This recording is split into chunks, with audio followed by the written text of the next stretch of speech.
to be kidding me.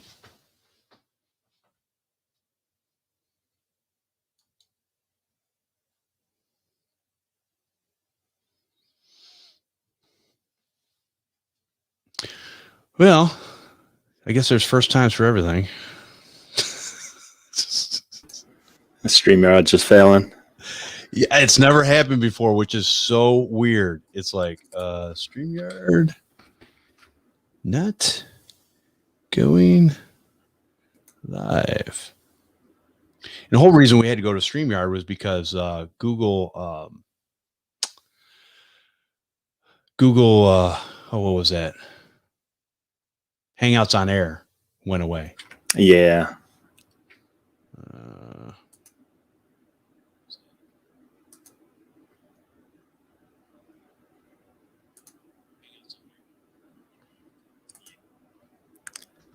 That's interesting because I think you are broadcasting. If I am, I'm going to have to go in and edit this, which will really suck. It does not show me live. Really, really weird.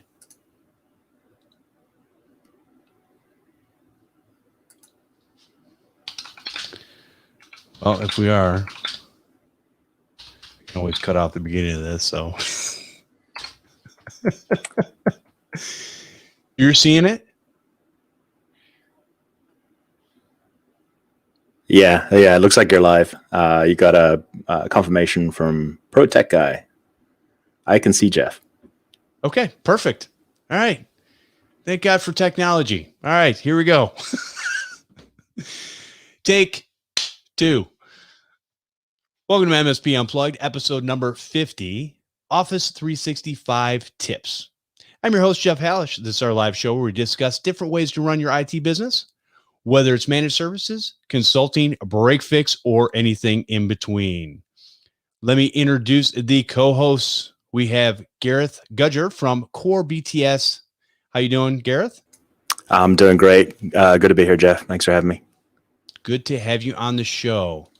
All right, so let's talk a little bit about a upcoming conference towards the end of the year in September, and that is TechCon Unplugged 2021. It's September 17th through the 19th at the Aloft Hotel in Rosemont, Illinois. You can learn from amazing panels to help maintain and improve your business. You can meet vendors to find products and services that can save you time and money. You can also rub elbows with peers in the community. Get your tickets now before they sell out for only $199. That's going to get you fed for the whole weekend. We're going to have a Friday night get together. We're going to eat and greet, and we're going to have a nice social on Saturday night at Dave & Buster's, and that'll be a lot of fun. Video games, hanging out, and all of the above. So everything that you could want to do. If you're into video games, that's cool. If you're not, hey, we're going to have a room that's going to be set off to the side that everybody can hang out and talk about whatever they want to. Real life and all that kind of stuff with real people. So hope to see you there. Again, get your tickets over at techconunplugged.com. All right, let's go ahead and, Gareth, why don't you share a little bit of a story about yourself and where you are, where you got started and how you got to be where you're at today. Yeah, absolutely. So I guess a little brief history on me. So I started in the industry back in 1999. I think I started, actually my first job was effectively almost like an apprenticeship where I worked at a local PC repair shop, repairing, gosh, what was it? Probably Pentiums and stuff back then. And, I'm sure we were still getting 486s into the shop and stuff like that. So yeah, I kind of started from a, really just kind of like a PC repair, desktop support type role. And throughout the years, I guess I've been in the industry now, 22 years, makes me feel old. Gradually worked into various service support roles, switched over to consulting pretty quickly. I would say really from about the 2004 timeframe, have been in some form of a consulting role. Every time I've said, hey, maybe I should just go back and do like a traditional, like a administrator role. My wife reminds me how bored I was in that role. I've pretty much been consulting for, I guess the last 17 years, for a few different consulting companies. Now currently, the last almost 6 years now with Core BTS, where our primary focus is Microsoft technologies. So pretty much anything under the Microsoft stack except for like Dynamics. Dynamics isn't something we get into, but pretty much everything else from Office 365 to Azure to app dev and all that kind of good stuff. And we're also part of a CSP program too and whatnot. So isn't Microsoft dead? They haven't come up with anything new recently, or I think they're on their way out. I think the stock prices are diving and they're just going to go by the wayside, and things like Linux are going to take over the world. Yeah, that whole cloud market share thing that they have going, that's a fad. That's gonna no. So I think I saw some recent Gartner stuff that was showing just Microsoft just clearly dominating the cloud. When it came to Amazon and stuff like that. So it's I think if I had one regret is that I didn't buy stock at Microsoft in like the 90s or something like that, because it would be doing really well right now. But I mean, obviously my focus is primarily Office 365, more so on the Exchange Online side. I historically was very much on Exchange on-prem, so doing a lot of Exchange on-prem migrations, and obviously now with most everybody going to the cloud, a lot of my projects are Exchange to Exchange Online. A lot of tenant to tenant migrations, especially with mergers and acquisitions. That's a very hot topic right now. So I do see a lot of tenant migrations. I think you guys have mentioned it before, various products from like BitTitan, Migration Wiz, Binary Tree, that kind of stuff to kind of assist with those. And but yeah, that's probably my daily focus. Never an end to email migration projects. And everybody says, well, email's dead on-prem. I'm still getting a few of those projects. I would say a year. They're certainly the minority, but yeah, we do still see some people frantically trying to get off Exchange 2010 and they want to stay on-prem, so they're going to Exchange 2016 or 2019. I think there's different things out there for different people, different business styles, and how people think about things. Maybe some people feel more comfortable with on-prem. I think a lot of the culture kind of gets to the point where they don't want to deal with anything on-prem. They'd rather have somebody else have the responsibility of it. Mm-hmm. And so to them, it's easy to go, you know what, let me offset this somewhere else and let me run it on the internet. Because, when you use the word cloud with your customers, they don't know what the heck you're talking about. Cloud, what is that? It's like these puffy things above your head. What? No, just tell them, hey, it's on the internet. It's just a computer somewhere else that you don't have to deal with. How's that? Yeah, it's somebody else's computer, essentially. And yeah, there's certainly lots of arguments still, when it comes to go to the cloud or not to go to the cloud. So for going to the cloud, it really comes down to, do you want to be in the caretaking business of patching servers and keeping servers up and running, and the extra care and feeding that might go into running an Exchange or even a data center at that point? Or is it just, hey, I think Microsoft can do it better than me, or I don't want to be in the patching business. I want to really start getting into the cloud. Microsoft can worry about my mailboxes, and I can worry about business solutions rather than keeping things patched.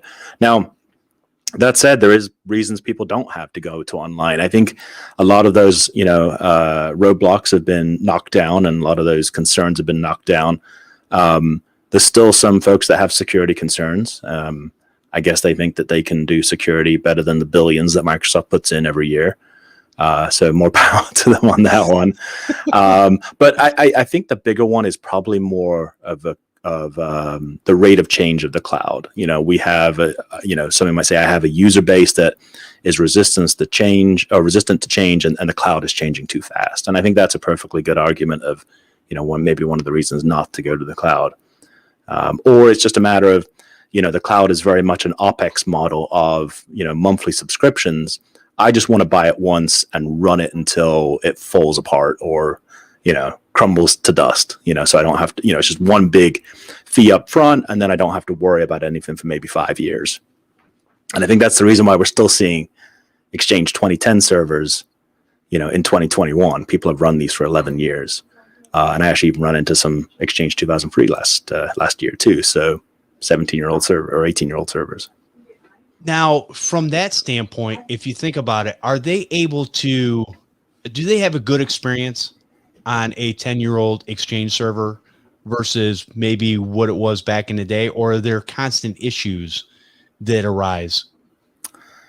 I mean, obviously things are running out, things are out of support. You're not potentially getting patches at this point. If you're getting a patch for 2010, that's purely at the discretion of Microsoft. You're certainly not getting tech support. There's certainly plenty of consultants like ourselves that still know it and can help you through it. I would say for the most part, it's probably still running about as good as it was. You just don't have all the new bells and whistles you could have if you were on Exchange 2019, or even more so in the cloud, which obviously has a lot more bells and whistles and collaboration and integration than the single on-prem products are going to have. So, well, I think we have to look at what companies are going to do and where they're going to spend their time, money, and effort, and that is going to be in the solutions that the majority of people are going to move to. Because I'm not going to put as much support and time and effort into new bells and whistles with something that's on-prem when I have a solution that can be upgraded on the fly and has always got security patches on the fly. Now, does it break? Sure. Everything breaks, whether it's a hardware electronic device or if it's a piece of software. They all break at some point, somehow. None of them are 100%. So you just have to put that in mind. And then, but at the end of the day, really, if you think about it, most of them, they work for what we put them through, to be honest with you, they work pretty darn good. Yeah, I was going to say Exchange 2010, it was such a popular version. And it's a testament to how good the engineering was on that product that people are still using it. And the only reason that they really are upgrading at this point or going to Office 365 is because they're scared about the lack of security patches. And, we constantly hear that, well, I think it's actually not we're just hearing it. I think it's in enough reports now that, email is the entry point for just about all of your ransomware.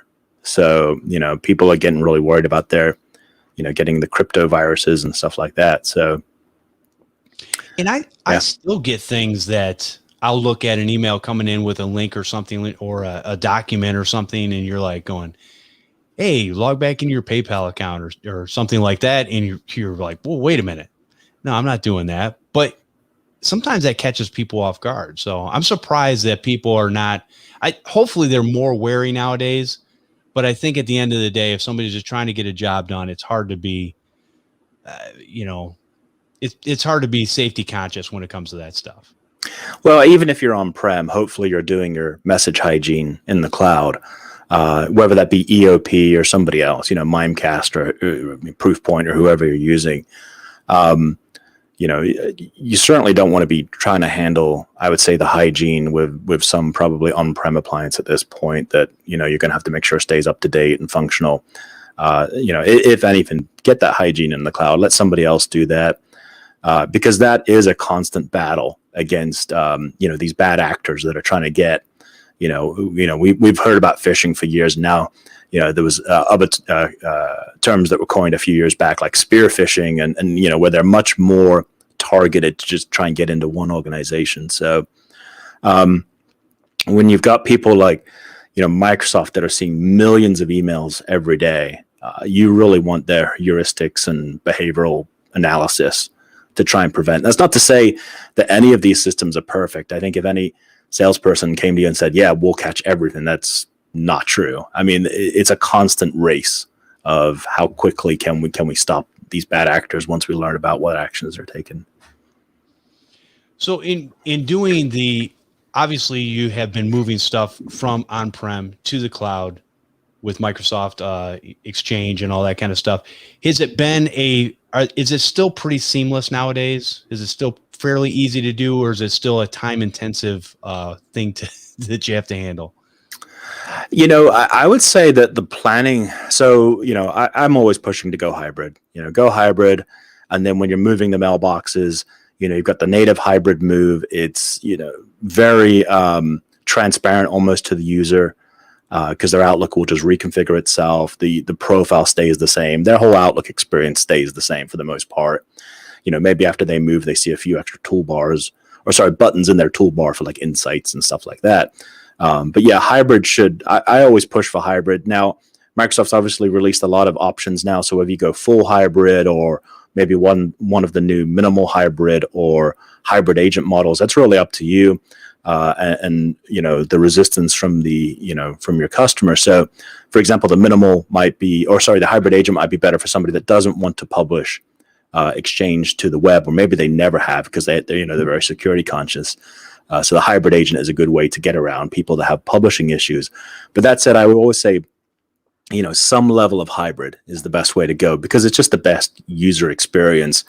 As far as the planning goes, I mean, really, it's like any project, right? If you've got a good plan in place, the more planning you do, the better the execution of the project, right? So, and almost the planning is almost the same whether you're migrating 100, user enterprise or a 10,000 user enterprise. Right now I've got one which is 81,000 users, and almost the level of planning is really not far off if I was doing an organization that had 500 or 1,000. Maybe there's more integrations into Exchange that I need to be concerned about. But the planning level is almost the same. It's just obviously I've got a lot wider time at the end because I'm migrating more. But the initial planning and building is almost the same, I would say. All right, very cool. All right, we have a question from the chat room. I'm going to bring it on screen real quick. From Zenmaster says, have a 365 question. I'm using OneNote to create school and workbooks. I use it on a desktop PC and my laptop. OneNote saves its files as an internet shortcut. Is there a way to save these? Or is it, I think he said in a follow-up, is there another way to save these? Let's see. Doing tech support right on the fly. Yeah. That's a good question because I'm not really sure. I use OneNote and I use it across my devices, but I use it for a specific purpose, and I don't really use it for those documents. I don't use it for a lot of documents. It's usually stuff that I want in a notebook type scenario. I do save some files, but not very many. Okay. Yeah, I mean, I use a lot of OneNote myself. I always have it syncing back to my OneDrive to back it up. I've unfortunately had the horrible experience of having a local OneNote go corrupt and losing pages. So yeah, the OneDrive is certainly critical to having a backup of that. And we were kind of talking about this before we started, Jeff, about just the importance of like OneDrive and Google Drive backups. So yeah, definitely some form of a cloud backup on that solution. And then if you've got a cloud backup, then you could easily sync that to multiple PCs and devices at that point. So, I'm constantly accessing my OneNote notebook from my mobile device it's the same notebook from multiple desktops. And it seems to work really well. Yeah, I've had zero issues with it myself. It syncs. I use an Android phone. It syncs from the Android phone to the desktop to the laptop, and I've had zero issues. I have gone back and forth, and maybe you can tell us a little bit what's the difference between this. So obviously we have the OneNote that is a part of Office, and then there's the OneNote that's out there. That's I don't even know. It's a little bit different version, and they are slightly different. And how you engage with them is a little bit different. And I can't remember all the differences, but I went back and forth because I like what the Office one does a little bit more than what the other one seems almost like a lighter version. Yeah, I primarily use the one that's included within Office as well. There was an effort from Microsoft there to they were trying to deprecate OneNote as part of the Office suite. So when we did kind of see where it was going to get pulled at one point, or there was an announcement that it was going to get pulled, and that all the development was going to go into the Windows 10 app version of OneNote.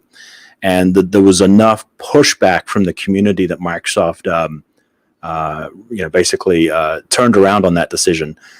So they're still now developing for both the OneNote in Office and also the OneNote app that comes with Windows 10. But yeah, you're right. There was a lot of new features that were coming to the Windows 10 app before the OneNote app was getting it. That was included with Office.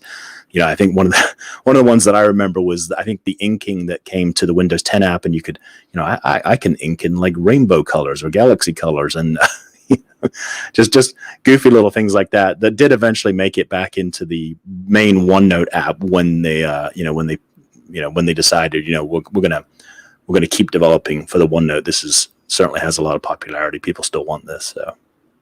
Yeah, so Zen Master's also asking about he believes that he's using the local install, and I do too, but the backup for the workbooks, and I have 3 different workbooks that I work out of, one's for work, one's for personal, and one's for the podcast. And out of those, I think one's for my business and podcast and whatever. Anyways, I've got 3 different workbooks, but they are backed up in OneDrive. So I have obviously there's local copies. There's local copies on every device I have, and it also syncs to OneDrive so that it's in multiple places at once. I'm trying to remember if I've ever had a corrupted OneNote. It seems like I had a problem at one point and it kind of worked itself out, but I don't remember. And I guess from that standpoint, I can kind of understand what he's saying. So how is it? I guess when I drag things into OneNote, they are for notes. Sometimes you could take this stuff, and a lot of it has come from Word documents, copy and paste and all that kind of stuff. So to me, maybe that would be, you would have your original copy, which would be in Office Word or something like that, or Excel. And then you could also have whatever you're using out of your workbooks. I'm trying to think if I don't type a lot into OneNote. I don't know how you use it, Gareth, but for me, it's kind of I either copy and paste or I drag in a document, and just so I can just kind of see it on the fly. Yeah, I was gonna say I actually do type into it daily. So a lot of my project notes will go in there. So each project that I'm working on, I will track those notes in there. I'm dropping screenshots of errors in there all the time. A lot of screenshots, and I think that was one of the original issues I had when I had a local copy. My OneNote file was saved locally, was it just got so big and bloated from all these screenshots that I was dropping in there, that led to the eventual corruption of some sections. But yeah, since I've put it in OneDrive, I mean, I've had it in OneDrive now for probably the last 7-8 years, and I have, knock on wood, I haven't had any corruptions that way. So, at least with OneDrive, you do still have some options, like with a recycle bin if it accidentally gets deleted. And the big thing with OneDrive too is, I mean, you just never know if you're gonna, a laptop you're using gets stolen or a hard drive crashes. So yeah, I would say actually, and not just OneDrive, but most of the stuff on my machines now, I redirect all my folders to OneDrive. So things like my desktop folder, my documents, all of that is operating now out of OneDrive. So, or at least sync to OneDrive. So yeah, you've got to have those backups. That's very good. And a backup that you don't worry about. You're not pushing a button. You're not waiting on a schedule. It's just constant backup.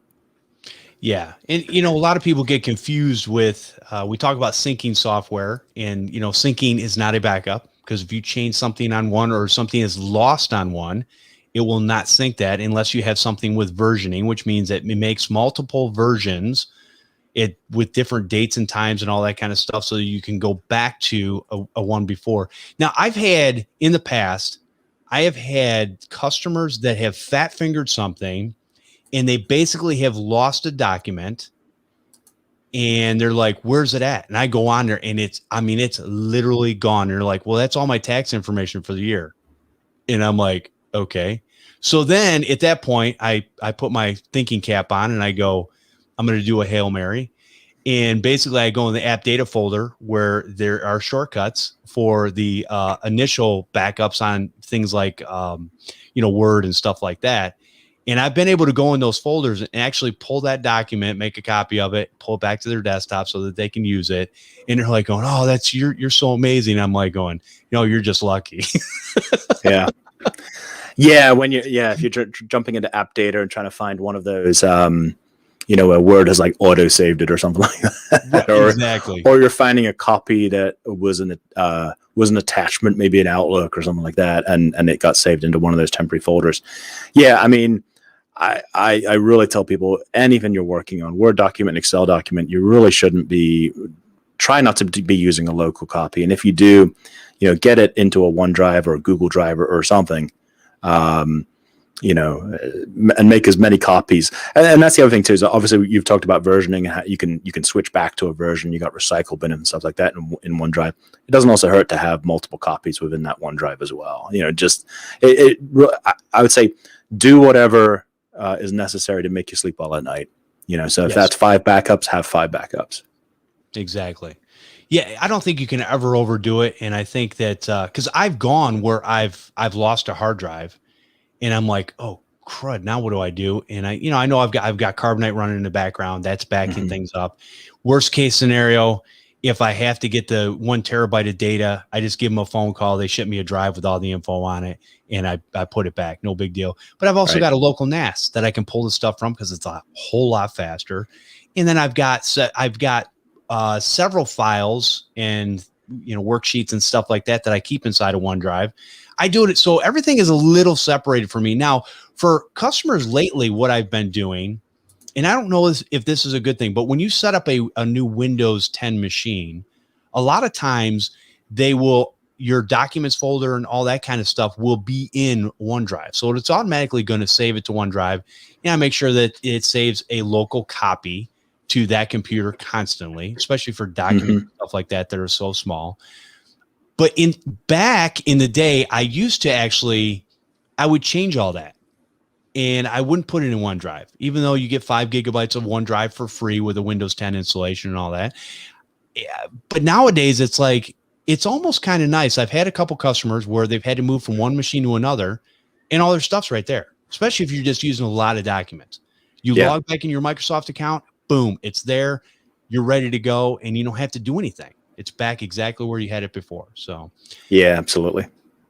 I like that aspect of it. But again, it's hard to change because I'm so used to doing things a certain way that I continue to do it that way until I go, there might be a better way, and maybe I better look into it and see if that's going to work. So, and I might even do that if I do a new install on this computer, which that's the other thing.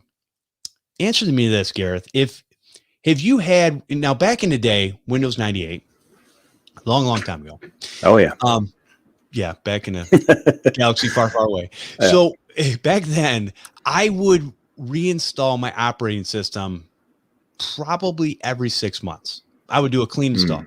I'd wipe it, back my stuff up, whatever, and do a reinstall. And I would spend upwards of 13 hours of configuring this thing to get it back to the operating standard that I was used to for gaming, work, whatever. And so, and it was almost back then when I was younger, it was fun. Now it's just irritating. Yeah. So, but with Windows, it seems like I don't really have to install or reinstall my operating system ever until I build a new computer. Are you finding that's the case?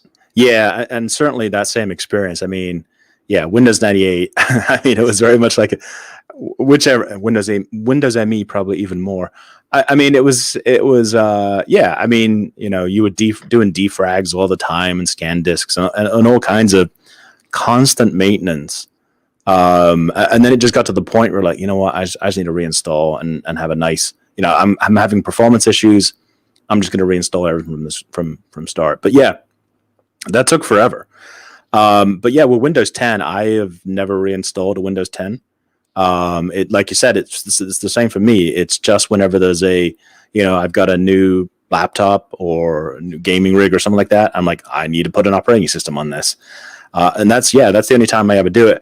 And I think maybe it's the evergreen nature of Windows 10 as well, where a lot of the, sometimes you do those major upgrades and they're really almost effectively kind of doing a reinstall, and just bringing all your stuff over too. So yeah, Windows 10 has been absolutely solid for me. I don't run into the old reinstall cadence like what we used to have back in the 95, 98 days. So ME days.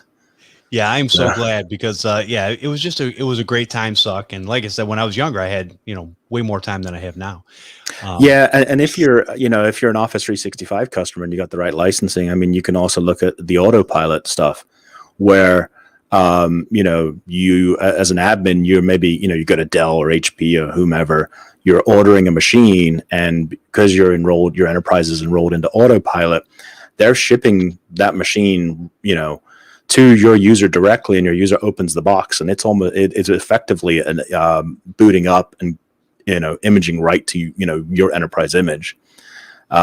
Very hands off for the user, and as an IT department, it kind of beats the old okay, I'm going to get in a shipment of laptops from my vendor, I'm going to image them all, set them all up, because that was the thing that kind of killed us too back in the day when we were like admins and we're like, okay, I got to set up these 10 machines, and you're cracking out maybe your ghost image or whatever it was back in the day, and you're like, oh crud, I don't have these, I haven't updated my ghost image recently, I got these 10 extra apps I've got to install and configure, and maintaining images, and maybe you'll be using System Center as well. But yeah, definitely the autopilot makes it a lot easier just to almost skip you as the middleman, where you can just ship something straight to the user and it's going to be ready to go for them almost out of the box. They're just plugging in their enterprise or their domain credentials and stuff like that.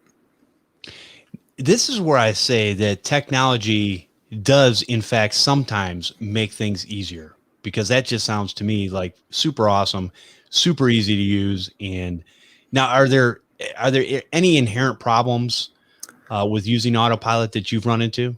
Yeah, I haven't seen any. I'm certainly not an authority or an expert when it comes to the autopilot. I actually see a lot of people that were formerly in the System Center space. They've gone more into more of the autopilot space. So I don't have a ton of experience with it, but it seems like it's all been pretty seamless. But maybe I've just been lucky with working with enough System Center guys where they've made the autopilot flawless or pretty flawless. So yeah, very cool. All right, so let's see, what else do we have here? I'm just kind of going through. You sent me a bunch of notes with different things that we can talk about. So we were kind of talking before about the how we're seeing fewer and fewer people staying on-prem, right? But Microsoft has announced that they will be producing a new version of Exchange Server. They're just obviously calling it Exchange vNext at this point. There's always been, rumors over the years of maybe this is the last version of Exchange, maybe next one's the last version of Exchange. I heard a lot that 2019 from rumors, people saying this is going to be the last version, never from Microsoft, just from speculation in the community. I think I even heard that with 2016, that 2016 was going to be the last version of on-prem. So now we are, past 2019 and we're getting a new vNext. We don't know very much on it yet. I know that Ignite is coming up in March, so I kind of wonder if we're going to hear a little bit more about it in the digital Ignite event in March. One thing I speculated, and this was what I was even kind of speculating back in the 2019 days, is it at some point Microsoft is just going to drop the year, and it's almost going to become an evergreen product like Windows 10 is and some of the other products, where it's just Exchange on-prem and you get cumulative updates forever. So I'm kind of wondering if that's still going to be the case. The biggest change is they have mentioned that the new server will shift from a server-based license to a subscription-based license, but very little on what that information is going to be. One of the big challenges, and I think this was a couple of nails in the coffin for anybody going to Exchange 2019, was kind of behind a volume license paywall. Which made it very inaccessible to small businesses. I think with this subscription-based model, I think that'll definitely help a lot of people. I think that'll make it possibly accessible to anybody again, like previous versions were. Oh, that's very good. Now, from that standpoint, though, are a lot of people? It still seems like Office 365 with Exchange is still the way to go in the future. And I understand from a standpoint of there's people, we talked about earlier in the show, that probably need on-prem or want on-prem for whatever reason. And it doesn't really matter what that reason is, but I can't imagine that Microsoft would deprecate something that people are still continuing to use, because at the end of the day, they're there to sell software and support the customer. Now, if they move it to a subscription-based model, that kind of makes it almost the same.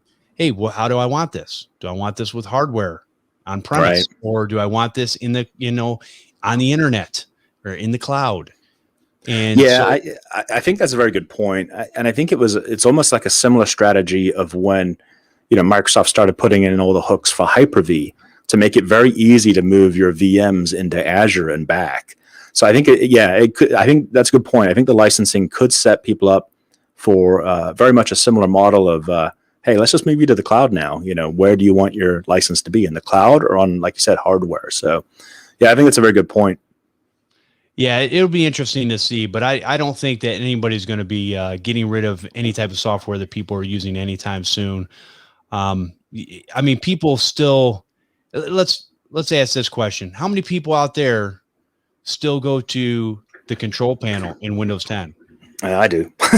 Absolutely. I hit my Windows key. I start typing in control and boom, there it is. Boom. And I go there. Or in my startup menu, I have a shortcut to control panel. Why? Because it's just what I'm used to. Yeah, I'm the same. So yeah, exactly. Same here. I mean, I always go to control panel rather than trying to find something through the settings. But yeah, the other one that I do is always start ncpa.cpl brings up the old network control panel, because I can't find anything in the new network screen. So no, it's ridiculous. If you go into settings and you look at any of that network stuff, you got to go to the little tiny menu. Number one, you have to blow it all up to the full size on your screen. Then you got to go over to the little tiny menu that was hidden and this is for sound settings or whatever, to get to the things that you normally use. And I know in audio production, for what we do here, I have, 5 different audio devices connected to my computer. And so some of them I've got to turn off, mute, whatever. And you can't do that very easily, as far as I know, from inside the settings sound menu. You actually have to go into the old sound settings. And I've had to learn different shortcuts so you can still do down in your taskbar at the bottom. You can right click on stuff and change which audio is pointing through there. And I've still run into problems every once in a while. So I'm still old school when it comes to that stuff. Yeah. And to go back to your previous point as well, I mean, if Microsoft can make money selling Exchange Server on-prem, they're going to keep doing it. At the end of the day, I think the financials kind of drive, where the product goes. So. Well, and I think a lot of people get misled and really don't understand how the world works. And this is a little financial lesson for those that don't understand this. So you have a company like IBM, who is a huge, huge company. They were innovative. They had all kinds of things that they were doing way back in the day. They haven't produced anything in 30 years, yet they are a not billion, multi-billion dollar company every year. And Microsoft's going to be the same way. I think the only difference is they are continuing to support their software. And I think we've gotten to a point where a lot of this stuff is really, really good. I have very little complaints about, Microsoft is one of these things that there's a lot of different ways to do one thing. And I like that, but there's also simple ways to do the thing for the average user that just wants to get on, go online, listen to Spotify, watch a video, whatever it is they want to do. There's simple ways to do that. And I think it makes it really, really easy, and everything just kind of works. Yeah. I think it really depends on, where the product is in the life cycle. I think at this point, Exchange Server on-prem is still kind of a cash cow, but it's declining. Right. Whereas Office 365, that's clearly where all the development's going. And I would expect that they're not going to. I think they're going to still develop for on-prem stuff, but they're not going to put the time and effort into it than where the majority of people are going. And that's just business. That's the way it goes. So neither good nor bad. But at the end of the day, I mean, let's face it. You're checking your email. It's the same email. Who gives a crap? I don't know. I mean, if you get your email, that's good. If you don't get your email, then that's bad. But I think with either solution, you're going to get your email and be just fine. Well, I I think somebody said to me once that you can't really get a grade A in email. You know, it's usually a C if it's working. If it's broken, you get a grade F in writing a resume. But you know, if it's in the cloud, you can at least point your finger at Microsoft. Right. Exactly. Well, this is a good point. I know this is the way these things go, though. So this is also from Zen Master. He said, well, there's Microsoft raising the Xbox Live price with the addition of what? Nothing. Everybody's raising their prices. Subscriptions are going up. You know what? Here's the thing. My subscription for Netflix just went up $2. Okay, so I have one of two choices.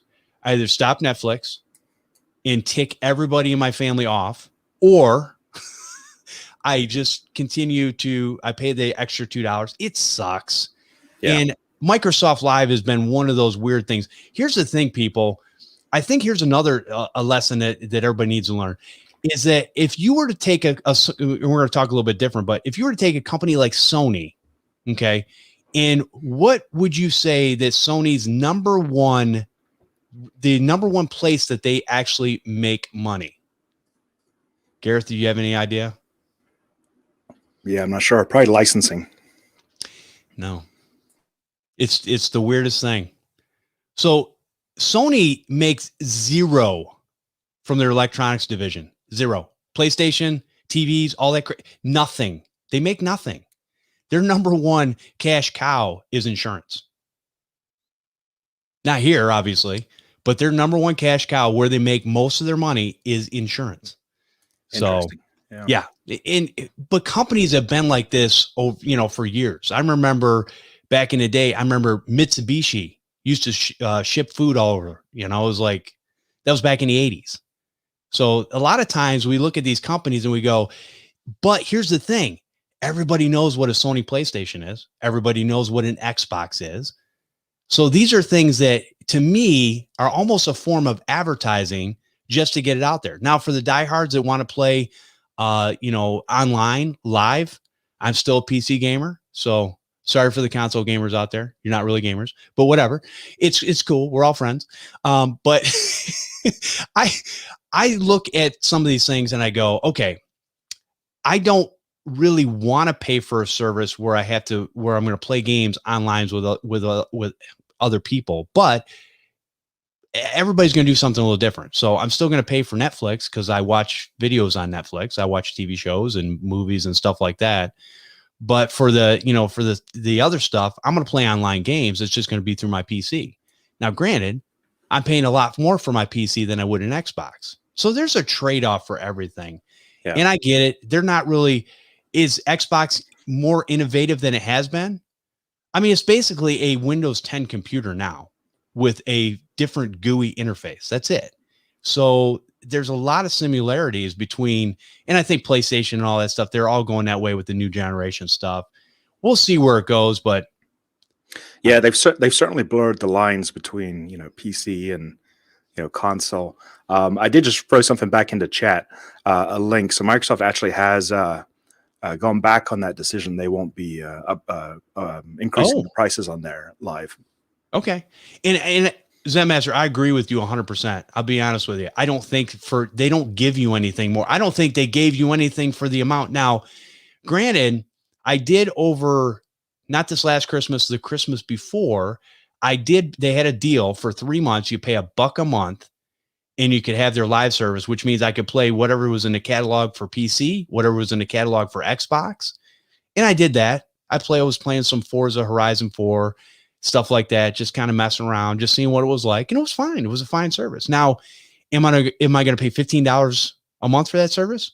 No. But I'll pay $18 a month for Netflix. Got to pick your battles, all right. So let's go ahead and take a quick break and we'll get back into some of these other things that you have on your list that we can talk about today. If you would like to support this show, I encourage you to go to patreon.com/MSP Unplugged. And I want to thank our newest Patreon supporters, Jake Kelly, Martin Webb, and Patrick Dominguez. What this gets you into the super secret Facebook group. It's about $1 a show is what we charge. I only charge when I actually put a show out. So you get about $1 a show and you get in a super secret private Facebook group where people are nice and will answer your questions, and you can contribute and answer other people's questions. Again, a rising tide raises all ships, and that's kind of what we believe. And also, we don't really believe in bullying. Actually, we don't believe in bullying at all, or making people feel stupid or anything like that, because it's uncalled for. Everybody starts at a different point, and that's the way it is. So we all had to learn something, and usually we had to learn it from somebody else, or just, the life of hard knocks and learn it on our own. Well, once you learn something, you should be willing to pass that information along. And that's really what the whole point of the community is in getting together. So again, go to patreon.com/MSP Unplugged, get signed up today, and follow the instructions in there, and we'll get you in the super secret Facebook group. I want to thank all those that continuously support us. We really appreciate it. All right. So there was something in your notes that I was looking at, and it kind of got me curious. Word editor in dark mode. Oh, yeah, absolutely. So it's something that's currently in the beta channel and the current preview channel. So depending on if you've got your Office product or not enrolled into beta or current, because they have different rings, there's like, and they've actually recently renamed a lot of those rings too. So you had like the monthly channel and the semi-annual channel, and the what they used to call the old Insiders Fast became the beta channel. So they've done some renaming. So if you were in Insiders Fast or beta, you I think it was back in December now, Word went to a true dark mode. So previously, and I think it's been the last year, you would put Office into dark mode, and Outlook went into dark mode, but all the other Office products, it was pretty much they just put the ribbon dark and the scroll bars, and that was it. Now, starting in December, if you're on the beta channel, the whole editor is completely dark. They'll invert all the colors. You have if a document isn't rendering correctly in dark mode, you can always switch it, turn the lights on or turn the lights off, as they call it. But it's it's beautiful. It's great for the eyes. I'm a big proponent of dark mode. I've got my Windows 10 in dark mode, my Outlook in dark mode, my mobile device. I think it's easier to read stuff in dark mode. But Word, get on the beta channel if you're not already. And you'll have the full Word editor in dark mode. Not sure when it's coming to the other channels yet. Probably, later in the year, some point. If you're on semi-annual, you might not get it till September. If you're on monthly, maybe you'll get it March or April, or maybe even a little bit earlier. But the big one is, what I want to know is, when is Excel going to go full dark mode and all my cells are in dark mode? Because that would also be a beautiful thing. And, they've done Outlook, they've done Word. Maybe Excel is next. Let's hope. That would be awesome. Yeah, I'm with you. I use dark mode on everything. It kind of gets me, because I use Google Chrome and everything's in dark mode, and most of your pages they do it beautifully. But things like StreamYard, and I should email them and go, hey, why isn't the StreamYard thing in dark mode, since it's kind of what we're using to watch the video and put all the stuff together, and it kind of shines from the screen, and it's super bright. So I love dark mode on everything, even my phone. Yeah, and there's, when it comes to mobile devices, I mean, I think they say you're saving on battery too. So aside from just if you got your phone by your bedside and you're trying to look at an alert, and the room's dark and it's like staring into the sun if you don't have dark mode. Dark mode everywhere. Save your eyes, save your battery life. It's certainly the way to go. Oh, Zen Master made a comment. He said we were talking about not being bullied, and he said, except for console gamers, they will be bullied. No, one of the things, and I want to talk about this real quick, because I am a gamer. I love gaming. I play a lot of games. I've been getting my butt handed to me in Ark survival with me and my kids. We got a team of 4, and we keep getting wrecked. Usually less than 24 hours after we build something up, and it's just it's the most compelling and weird feeling to have all your stuff massively destroyed and just sit there with your jaw wide open going. Now, was that the one that either got a big update, or was it going to get a big update? Something was announced at one of the computer shows, and it had like Vin Diesel was in it or something weird like that. That is for Ark 2, which has not come out yet, and I'm not sure when that actually is slated for. So yeah, And the game's awesome. Okay. We're going to go on a little side tangent because I can. And that is, you get to tame dinosaurs and you get to have these massive dinosaurs. And one of my boys, my extra 29-year-old, he's really good at taming dinosaurs and getting all that stuff out there. And even my 14-year-old and 16-year-old, they get out there and get stuff done. And my 16-year-old is one that's been helping me build these bases. But the unfortunate part is you get to these, we play PvP because it makes it a little more interesting, exciting, nerve-wracking. I don't know why we do it. Because I told my son last night, I said, I didn't get off till 3:30 in the morning. Yeah, it's bad. I'm 51 years old, and I don't know what in the world I was thinking. Anyways, I was telling my son, I go, I just must be a masochist. I don't understand why we keep going back to this game. He goes, I was thinking the same thing. He goes, I don't know what is so compelling. I'm like, I don't know either. I said, we're going to get this, man. We're going to be destroyed 1,000 times and we're going to come back and then we're going to be on top and go. There's one creature that's OP. That's basically, you can bring from one server to this beginning server, which I don't understand why they did this. But people bring it over and they'll just go and they'll just destroy a base just for no reason. Yeah, it sounds like was it back in the day where you'd have like Minecraft open servers and somebody just come in and wreck all your stuff that you built. Yep. Or there's quite a few games in that same kind of vein. I guess Conan Exiles was another one kind of like that. Yep. I think Rust is that another one that's kind of like that. Now, Rust was supposed to be the reason I picked Ark, because I usually pick games for me and my family to play.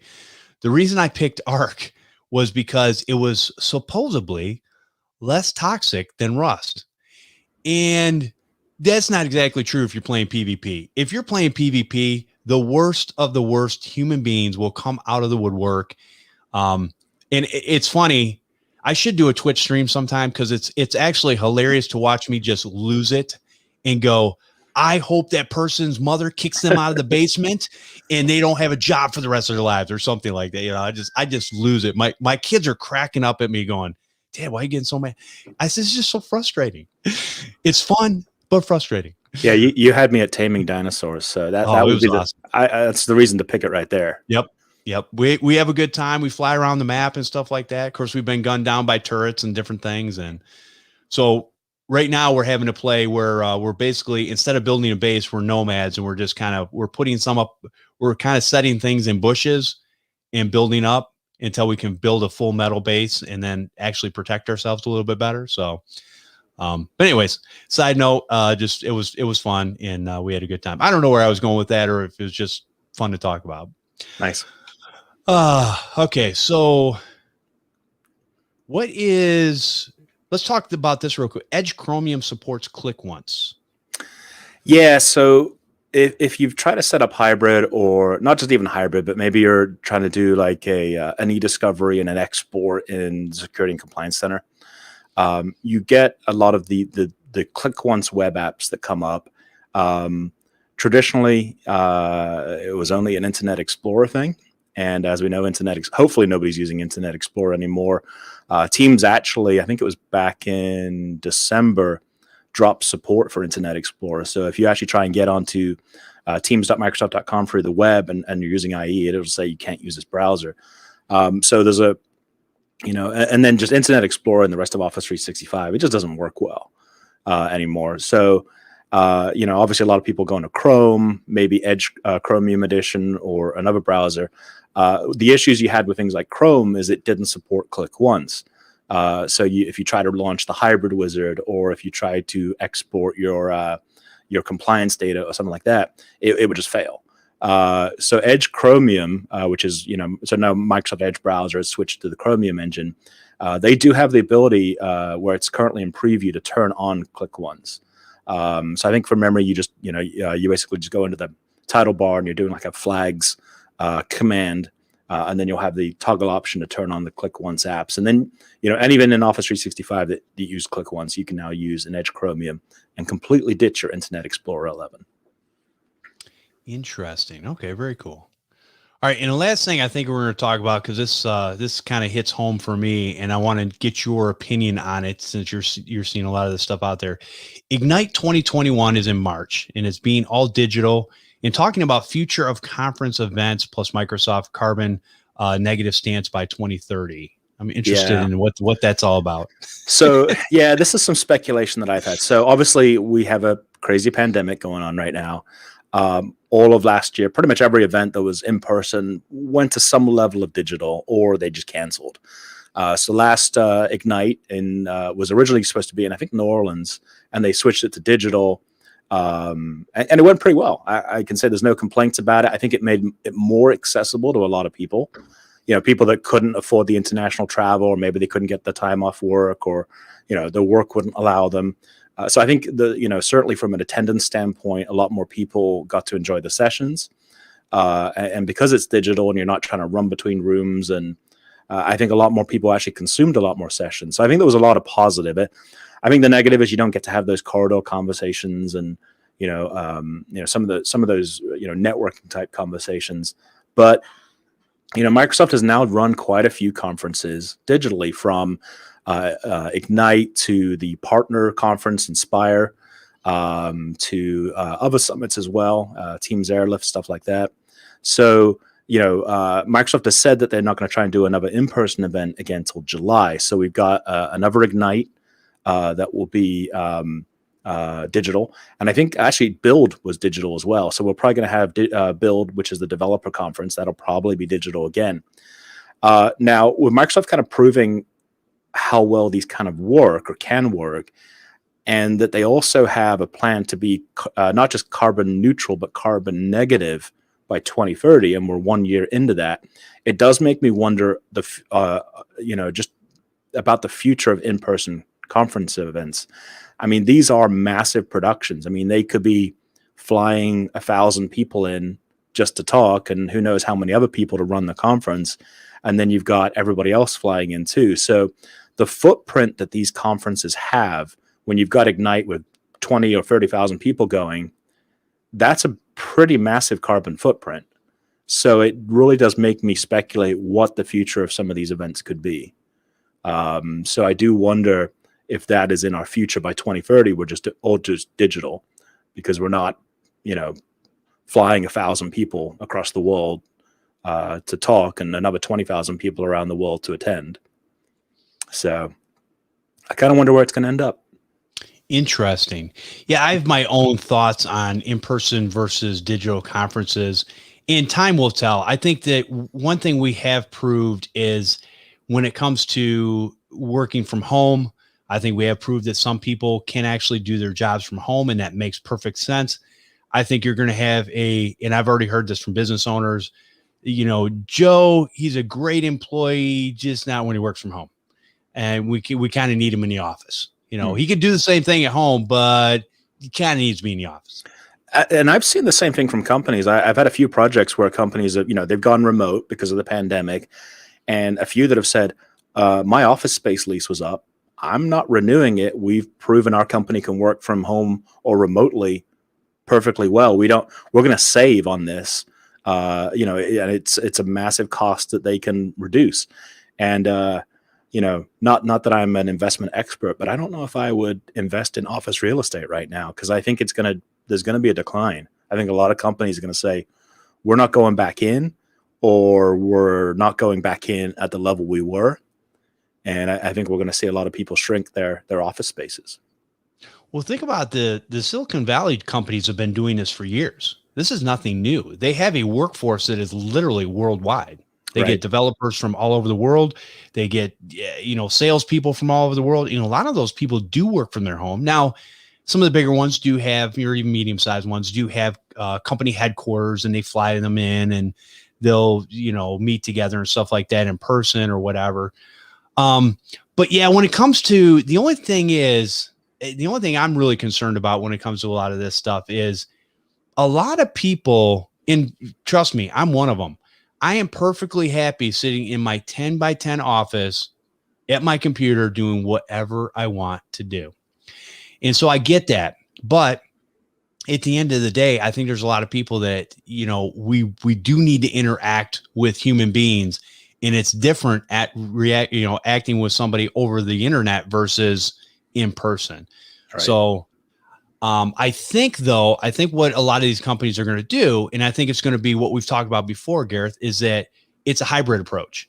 Mm-hmm. So I've heard from several conferences that say, you know what, we've proved, hey, there's an element of conference here that we can get more people to attend, and they're willing to, whether it's pay us money or be free. I think a lot of the conferences, when it went online, kind of went free, because I believe it or not, there's usually a little bit of money in conferences. Right. Or they, to be honest with you, I mean, let's face it, other than our conference, if that wasn't the case, we wouldn't do it. So no, just kidding. Yeah, I've definitely seen a lot of conferences do the hybrid approach. And even user groups, you got a user group and a lot of them went digital, and they're like, wow, we're reaching way more people now because we're digital. Let's do a hybrid approach going forward. So when we can get back in person, let's do in person and broadcast it at the same time. I definitely agree. I think that's going to be the model for a lot of people going forward for sure. I just kind of, I think Microsoft, when it comes to their in-person events, they've been doing them for decades. But when I see their statements about wanting to be carbon neutral, it's like, are they talking about their campuses around the world, or are they also including massive footprints from conferences? And they run a lot of conferences. Yes, they do. And you know what? They're not cheap conferences either. That's the other thing. They're very expensive. But they control that because they want a certain person that's going to actually benefit from the stuff that they're talking about. So it makes sense.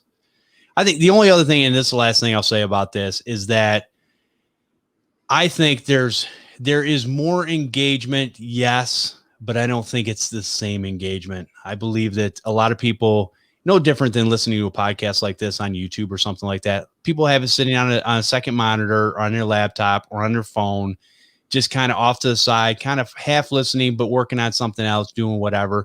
So the engagement is not as, when you're talking to a salesperson or you're talking to somebody, a representative from a company, you don't have that same, eye to eye. You're really talking real stuff. And the other thing too is, if you've ever been inside of a sales call or a demo, usually those people are, they have a criteria in a way that they do things. That stuff usually comes down a little bit after a few drinks at the socials. That's all I'm saying. No, I totally get it. I mean, as kind of mentioned before, you can't, with the conferences, the sessions are great, but you really lose out not being able to have those corridor conversations, as I call them, where you just pulling someone to the side and having a chat and networking. So that's definitely a loss on this stuff for sure. And obviously the social events afterwards, where sometimes you get the real story, right? Right, exactly. Inside. Certainly digital. If you're a speaker at a digital event, I mean, you're not seeing the reaction to your audience. It's definitely a lot harder. There's certainly pros and cons, and as you mentioned, right. Somebody could easily just have this on their second screen, and they're constantly getting hit up by requests from their job, and maybe they only get they're just constantly distracted. So that was certainly an issue with some of the Microsoft conferences. Is can you just turn off all the email and the Teams chats and the notifications and the phone calls to really focus? And I think that's certainly a challenge, is get people getting them to focus on the content versus them being in a room. But then, there's certainly conferences where there was a big conference party and you're doing a 9 a.m. session, and, half the people are hungover or asleep, right? Yes, that's true too. That is true. Or there was the big lunch and you're the 4 a.m. Session and everybody's in a food coma. Oh, that's all right. Well, Gareth, it's been a pleasure to talk to you and learn some new things about Office, and just kind of talking about different things that's going on out there. And I'm a Microsoft fan. I always have been. I think they do a lot of things right. Are they perfect? No, they're not. But at the end of the day, they basically run most businesses, including mine. And they run most of my free time in the things that I do. So I appreciate you just coming out and sharing about different things that Microsoft is doing and into the future, and things that they're working on right now. So anytime. And I say the final thing for the audience is, get into all the beta programs, put your Office product in the beta, your Teams client in the beta, your tenant in the beta, or at least targeted to you so you can see all the cool stuff and bells and whistles as they come down. Not that you have to put, your entire user base in there right away. They may not appreciate that. Well, I'll tell you what, if people want to get a hold of you, because I know you do a blog also, so here's your time to pimp whatever you want to pimp and let people know how they can get a hold of you, or just kind of see what you're doing online. Yeah, so I have an Exchange / Office 365 blog at supertechboy.com. TEK, not TECH, because I got to be edgy when I created it, I guess. And same on the social networks at supertechboy. You can find me on Twitter. That's my Twitter handle. Very good. Good to have you, and appreciate you coming out and sharing with us, like I said. So it's been great.